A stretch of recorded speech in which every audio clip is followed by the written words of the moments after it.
Hello salty sailors and welcome back to day 6 of 24 sailing videos. In our last episode we crushed our speed record hitting 11 knots on Fortuna, but we also struggled quite a bit as wind and waves got stronger and stronger. Today we will see what the last 80 nautical miles on our way to the Bahamas have in store for us.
Second night was a bit worse. We had like 38 knots of wind.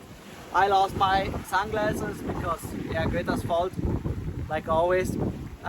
We made it far. We kept the speed up to like 5.6, 5.7 knots and had the sails like nearly totally in, like we had like a square meter of the Genoa out and the main.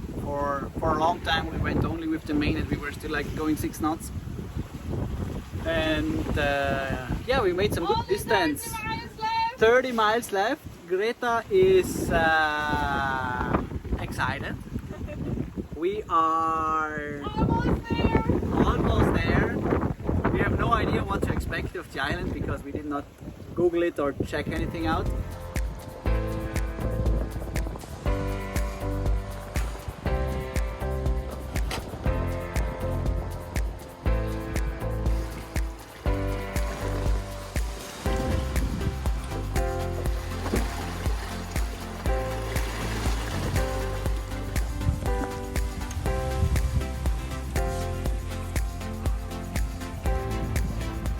Is it beautiful?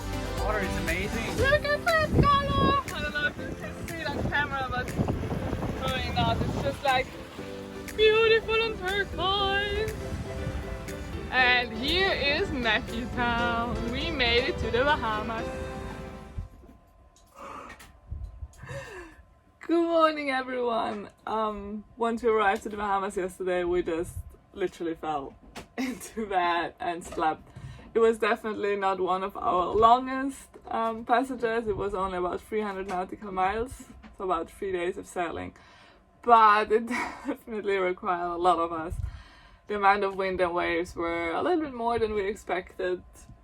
But yeah, it was definitely a good sail. At least the wind and waves were with us. So we arrived now here to Matthew Town, and when we were checking in yesterday we met another sailing couple, and they are going to explore today the whole island. So there is like salt lakes with a lot of flamingos. Actually, there should be the biggest flamingo population in the world. So they asked us if we want to join them, and we obviously cannot say no to flamingos. So today we're actually going to hop in a car and have a look at how Great Inagua looks on land.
Probably, yeah.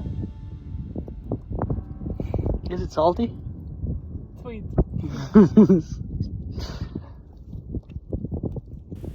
These salt lakes are the biggest industry on this small island, and most of its 900 inhabitants work here. Due to the pandemic, we could not visit the factory, but got a sneak peek through the gates. In general, our first impression of the Bahamas is pretty good, and we cannot wait to explore more. Come back tomorrow if you want to see more of the Bahamas. Let me tell you, there is a lot to see here. If you are into sharks, lobster, anything that lives underwater, or just love white, beautiful beaches, the next videos are definitely for you. Oh yeah, and we also have some amazing sailing going on, because the weather here in the Bahamas was so much better than in the Dominican Republic. This is how I love sailing!